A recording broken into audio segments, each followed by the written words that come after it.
learn the alphabet. Then as these letters are put together, you sound them out, and you learn to read by sounding things out. Over time, you learn to read. And what they're doing now is they're asking you to, what is your best guess? What do you think it is? And that's just crazy. So I think they're taking a look at the way that they're teaching children now, and they may be going back towards something that works.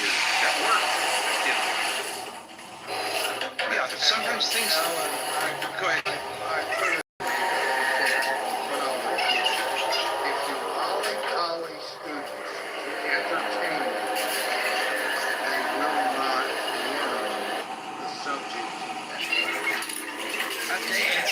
For the Molly guy, no one is done for the job, okay? But I love the teacher. The teacher in there is just like hot as a rock. So she was my daughter. I date her, okay? And I think I'm not talking Molly Golly. I'm talking hot kids, the hot teachers. Like the contractor kids who all want to date. Once they're past 12, right? Once they're past 12, right, Mr. President? Once they're past 12, look, you know, once a woman gets about 13 and 14, she does a lot of adult things. It's ready for us to do. I can tell you how I was. If you're not at the table, you're on the menu. So, Gen Z, let's take our seat in our democracy. What kind of That was pretty good. I If like you're it. not at the table, You've you're been on very the quiet, menu. and I So, would Gen love to Z, know if you have let's anything take our else. seat in our democracy. Thank you. Yeah, I just wanted to say I really like Christina's contributions. I'm sorry that everybody didn't get to talk. I would have liked to hear some of it from other people. I want to say my particular positions are very controversial, so I don't want to get too crazy at the end. I'll just offer some readings of things that I've been looking at. My life experience. I went to college, secondary college. I wanted to do political science, and one of the requirements, if I was going to become a professor, I had to take a philosophy of education class, and that changed my life forever. Everybody in that class, these were all people who become teachers, and I watched an entire group of around 30 people absolutely become disenfranchised, disheartened, and frustrated with how our education system is. Throughout the course, we were taught the different ways that children learn, and we were taught basically how the curriculum and how standardization and how the state just bottlenecks us and doesn't allow the teachers to actually be free to teach. Now, I thought, it would have ended in that classroom, but outside of that classroom, I had a couple friends, and one of them is in Kyle, and he's one of the most incredible historians I've just absolutely, like Marshall, be absolutely wonderful. He wanted to become a teacher. Once he got involved in going to become a teacher, and he realized that he couldn't teach the curriculum the way that he wanted to teach it, in the way that he could, very, very passionate, and this completely disheartened him, and he stepped away. And then we found like a support group, and apparently there's a lot of teachers. So my point is, I think the education system in the United States is doing exactly what it was intended to do. Christina had pointed to this. This was meant for, we took this from the Prussian system. This is for standardization. The ability grouping, I think, is one of the worst things that you could possibly do. We don't need to group people and tell people that they all are this or that, because that's all that ability grouping is. And what I would like to end with, because I don't want to talk too much, I have that ability to do that. I'd like to turn everybody to John Taylor Gatto. He was, I've read all of his work. He's absolutely incredible. I'd encourage anybody to take a look at it. And he was rated the teacher of the year, right, multiple times, over and over and over. And he did this not by following the curriculum. He did it by breaking every single thing. He did the absolute opposite of what the curriculum told him to do, down to failing kids intentionally based on their effort, right, and doing other things. And he was able to take the kids with supposedly the lower IQ or whatever else, the lower how they group them, and he made them do incredible things, successful creators. And anyway, he explains all of this in his books. These are the books. My favorite is Weapons of Mass Destruction. I would encourage everybody to start there. There's also the Underground History of American Education, Dumbing Us Down, and the Curriculum of Necessity. These are all John Taylor Gatto. Weapons of Mass Destruction is free. You could just do Google PDF Weapons of Mass Destruction. You can read that tonight. Thank you for your contribution, Alan. I want to thank you so much. You ran an incredible room. I'm so happy that Marshall pinged me in here. It was exactly what I was looking for. Great back and forth. So thank you for having this room. I hope that we do it again in the future. You're welcome, and I'm delighted you feel that way. Please come back next Tuesday. We do this every Tuesday at 7 Eastern. Next Tuesday, we're going to talk about Uncle Sam not being Santa Claus, and that's on both ends in terms of tax deductions and in terms of spending. And I'm thrilled that you were here. Also, Ann Curry, do you have anything you want to say? No? Yes, Okay. I've enjoyed this room, and some of you know I was a special education teacher, but you may not know I started out as a kindergarten teacher. And one thing that I always remembered that I learned was that everybody learns differently at different rates. And when we can realize that and let our students learn at a rate where they can excel, I think our country will be in a better place. We need to be able to teach our students so that when they compete for college, they can get into college. When they graduate from college, they can compete in the real world, not just nationally, but internationally. We've got to think globally now, not just in our community. We've got to start thinking globally. Thank you. Thank you. Rick, do you have anything you want to add at the end here?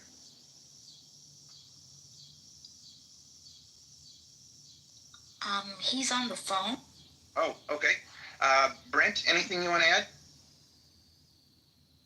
Nope. Okay. And any closing thoughts from? Go ahead. Yeah, so just to bring it to the end, as we speak,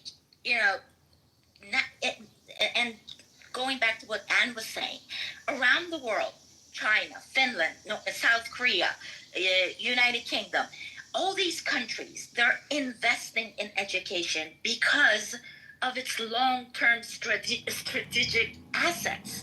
So investing in education is diplomacy, is investing in innovation, is investing in in future, to be honest. And no serious nation, no serious leader will withdraw from its responsibility to educate the people. It's the backbone of democracy. It's the backbone of any country with civil rights, with national standards. And what Department of Education does is bringing this equality throughout 50 more different states in this country. And what it does is it's provide vulnerable. It provides families that with low income.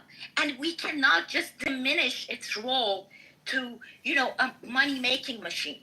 Yes, it can do that too, but let's just look beyond that a little bit and just go back to one of our previous rooms that I mentioned, that Eleanor Roosevelt, she said that the real safeguard of democracy is education. And it must be available to rich, to poor, to white, to black. And exactly as we make our system of justice, it should be applied to all. And I don't think that we can say it better than she does. Beautiful. And as a special closing, we have a song that represents the older way of thinking about education, but families do have a responsibility. Maestro, if you're ready, we would love to hear the closing.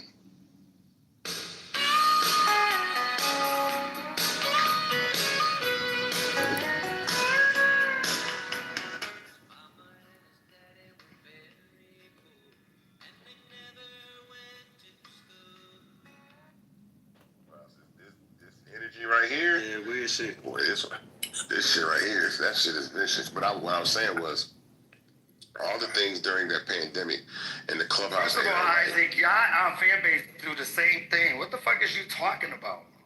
Why you? Y'all be on fan base packing people up, making rules. We listen to y'all. What are you talking about? Fan base is just Clubhouse 2.0. Like, is you fucking cool saying this is what you don't like about Clubhouse? Y'all do this. What is the difference between fan base and Clubhouse audio-wise? Oh, we're tired. Let's start the fuck there. It's just a bootleg version of Clubhouse. Next. Don't try to act like you better. Oh, this is the same shit this is what Clubhouse. Isaac, you're fucking the same shit. Don't fucking play with me, Isaac. Don't. No, I'm gonna let y'all have it, but don't fucking play with me because you know I don't be talking shit about your motherfucking platform. But now you gonna make me say something. Don't fucking play with me. Cause I could go on my real platform called iHeartRadio, like the syndicated show that I fucking have, and I could really, and a real one that has real accuracy and real money, and I could go on there and talk my shit. So you could really cut it the fuck out. Thank you. Hello. Hold on. Wait. What did that have to do with it? Wait, Isaac, hold on, wait. Y'all, Lou, Isaac is a special guest of Lou. Who dropped Stevie? Every time he comes in here, y'all have to stop, like, every time he leaves and being disrespectful. Lou brought him up here to ask some questions. Isaac, go ahead and speak. Please don't disrespect this man's I stage. think if you don't mind, if you can answer my question, because I thought we were going on a good base, how are you deploying the capital? Well, I said that. Can we figure out something? Is this the interview fan base owner, or is this Come on,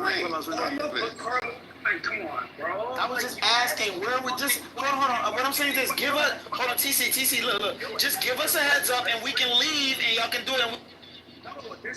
Just let people know what y'all doing. If y'all gonna do an interview, some of us can leave and come back. If y'all gonna try to, a lot of us don't want to sit through a fucking painful interview because we heard it 55,000 times. People are not coming into the room thinking that they're gonna listen to this. Bro, why did you ask him the question? Like, why? So if this is not a fucking interview, Curtis, why did you ask him the question? Which is why I was trying to stick to the clubhouse subject. Who dropped me? So they dropped me, but I regret asking the question. I honestly, God, do. I regret asking the fucking question because we heard it so much already. So please, don't follow in my footsteps. First off, everybody knows I will not drop Curtis. I didn't drop anybody. TC. Y'all ain't much changed here, boy. Y'all got them still branching out. That's what you want. You want us to come over there with this shit. I like great dialogue. You want to see how nasty I am? And Ion, if you would have not had asked the question, then we would have not gotten to this point too. Because you're the first one to ask them where we see fan base in 5 years. Exactly. So Ion, stop being fucking messy. When you're the one that asked the motherfucking question. Why you got me And I think, no, I I actually really wanted to know what was going now on. you do Ion, because You know damn well you don't give a fuck about what fan base is gonna be in 5 years from now. The nigga open no rooms over there. Isaac knows I don't hate him either. I just hate all the questions to Isaac because it's annoying and it becomes very it just becomes weird. I don't know. And I think it's unfair. Y'all grilling him like he owe us something. He don't owe us a damn. Isaac knows. Okay, well, I wanted to hear, but okay. Yeah, I was Celebrity zones. I was just gonna talk more about the clubhouse. I want to speak my. Y'all, hold on 1 second, y'all. 1 second. Yo, who dropped me again? Who dropped me? 1 second, y'all. I want to pack up Isaac Hayes, man. First of all, I don't like the fact that you are innovating and you are creating some shit from the ground up, bro. I really hate from the fact that I can't be like you, man, because you over there doing something brand new that a lot of people don't know how to fucking do. I'm really upset with you that you utilize the whole Clubhouse app and raised up to $20 million and you're saving the way. And you are one of the rarest people in tech right now. And you know what? I'm not going to support you, bro, because I ain't shit. And you know what? I want you to be on my level, so I'm going to hate on you the most I can. Because fuck you, Isaac Hayes, for changing the game and not allowing me to own two. Yeah, thank you. I totally understand that. Can I ask you a real question though? Did you really Stevie, why you got me blocked? Who got you blocked? You, baby. Who's that talking to me? Ayan. Ayana? No, I don't. Yeah. I don't got you blocked. No, this is I do. what I was gonna say though is Sorry, right. It's okay.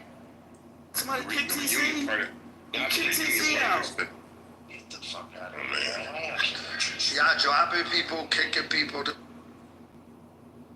Yeah, this Yo, getting what the this fuck? getting Oh, crazy. I'm on the phone. Y'all gotta chill. Y'all crashing out. Don't be judging. I'm sick of you judging me. I'm about to go to fan base and pack you the fuck. Keep going saying I'm crashing out. Where's Kim? Where's Kim? Isaac, where's Kim? Crashing out. Isaac, where's Kim? She'll set some shit in order. But I mean, this is still a moment. This is still history. I feel like with everything that happened. Yeah, you're right. It is. It just gets annoying when they ask you 1,000 questions. But Isaac, I get, first of all, I get what you're saying, bro, when it comes down to the retention side, because I'm sure everybody in here has a fan base account. Everybody at least went to go check it out once, opened up an account, but for some reason, people aren't sticking. So I think, yeah, you should strategize on how to get people to stick and want to stay engaged to it. Yeah, that's Jeff something Bezos didn't make $1 for 6 years. Fuck him.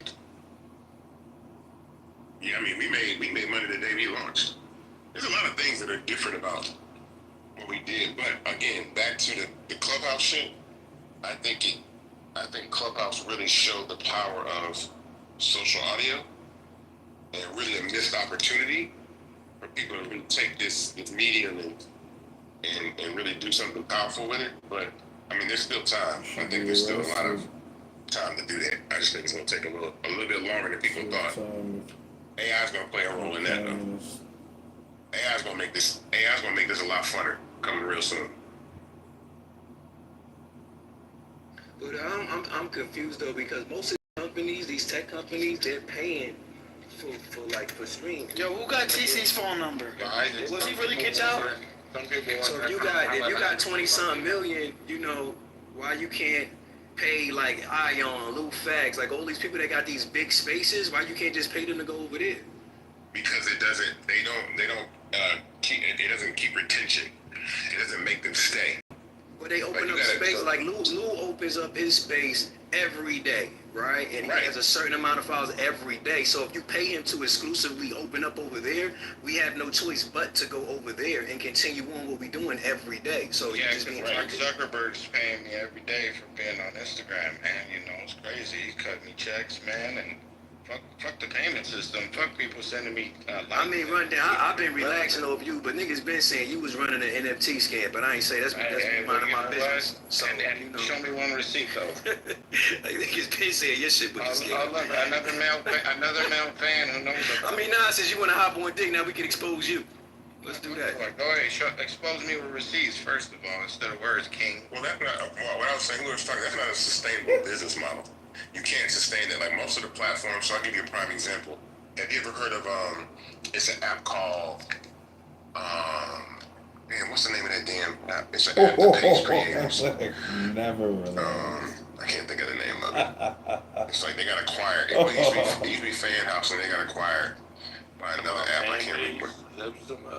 No, it was called Fan House, and then they got acquired. Passes. You know what that app is? Passes, Lucy Gal. You remember that app? So anyway, the problem with that app is like, so pastors will say like they paid out. They might put a headline like they paid out 20 million to creators, right? But that's a deceiving headline, because that means they took the money that they raised and paid people to come and use the app. That doesn't generate revenue for their business model, and they don't stay. So I could take money and pay people to come on the platform. They're not going to stay. If it was that easy, that's all that every platform would do. They would just cut checks to celebrities all day long, and then they would run it up to billions and billions and billions of dollars. But that's not a sustainable model. It don't work. They did it on Amazon, remember? Y'all remember that?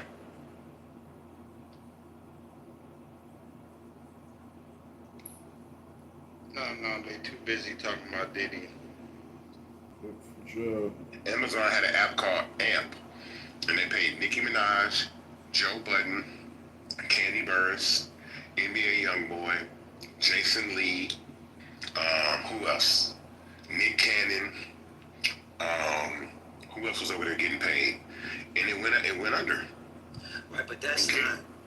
And I You can't get buy what you're audience. saying with that. They were making audio rooms. They were making. There's a difference between micro influencers and like people like that, right? When we talk about these micro influencers, the people that's consistently on an app every day, that's consistently drawing in at least 1,000 people a day in and out, like these are the influencers that you should be latching on to. Yeah, you don't throw a bunch of money on these big superstars, right? Because you're just gonna be some regular shit to them. It's just another check. But it's a lot of people that'll work hard for a little bit based off of just their passion and what they already doing. They'll just bring it over to you. Yeah, but what makes that question a little confusing to me is I would understand if there were tons of other apps that were paying creators that were growing and scaling based off what you're saying, and Fanbase just wasn't doing it. But no other app is doing that. That model just doesn't work. You can't buy audience. Well, let's be honest, right? I remember when I don't know what it's looking like now, but it was like a remix of IG, Clubhouse, and what else? What other features do you think you snatched from Instagram is other platforms? Of Twitter. We have six formats on the platform, but that's the thing about it. It's a 101, right? So in order to get people to go off to read themselves from those platforms that's already working for them, you may have to spend some bread because they're already in a system that's already working, is fully sufficient, and they don't have to worry about no bugs, anything like that. Hey, is there anybody in the sidelines that want to give advice to somebody that's actually in the game? Nah, we're users though. This is who we relies on. What? Who was it? Run down. Just Yeah, Where you at, Rundown? I'm right here, Queen. That's what I'm doing. That's what a hater was run saying. down the colonizer. Why you call out that? And RJ the That's fan. not nice, RJ. No, he's a fan. That's what fans do. Go for it, RJ. Come on, my friend. I'm gonna be a fan. Nigga, I've never followed you. Now I just know your work though. I know the streets is There talking. you go. You've been scamming, nigga. You was That's scamming. right. Show me a receipt. Let's though. talk about Rundowns NFT and what happened with that. Yeah, let's talk about me creating art that let me do it. Let me talk about me creating art that Let me ask you this though. Can I ask this question though? What is it like? Why are we? Let me ask you this. Like, why are we critical of other? And this has nothing to do with me. But if it's Rundown, if it's Lou or whoever, why are we critical of other people trying to just build businesses and just build things? Like, I don't understand what the criticism. That part I don't understand. I don't understand the criticism for people just building things. Whatever. I think people fear what they don't understand. So definitely, bro. I feel you, bro. I'm an entrepreneur. I'm not coming at you what you're doing. What I'm saying is clearly there's an issue, and I understand the issue as a user. When I first logged in, right, based off of your room, I went over there, I opened an account, and I didn't stick. I'm telling you why I didn't stick. Like it wasn't that engaging. So I'm telling you as a user what I feel can help the engagement. Like right now, we already see what facts. Right now you're in a space. Would this space help your? If this space was on the platform right now, would it be helpful?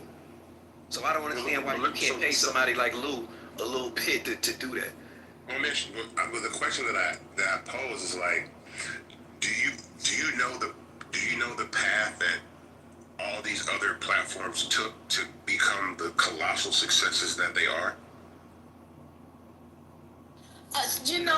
One of the things though is if, as a business owner, when people are sharing opinion or suggestions, right? It is not our job or your job as a business owner to explain your decisions, right? Like you can receive what he's saying, and I'm not saying what you said, wasn't valuable, right? I think it's valuable, and Isaac, whether you choose to do something with it or not, I don't think he's asking for you to validate it. He just wants to share his experience with you. That's what it's. Thank you. That's exactly what I'm doing, Chad. Appreciate it. Yeah, but the interesting thing about that is like all of those things are trackable without a lot of times without even things being said. Even though user feedback is great, it's just literally like the actions that people take, like the time spent on the app, like how long somebody like. We track everything on the app. So if, let's say you come onto the screen, let's say sign up might be an issue, like a certain number of people drop off because it's too hard to sign up, or a certain number of people drop off because they don't like the onboarding flow, or a certain number of people drop off because it's too hard to find their friends. All of those things, data does all that. They tell all those things better than one person, white ownership. Then it's even everything. There's no amount of money that will be dumped into a product or a project is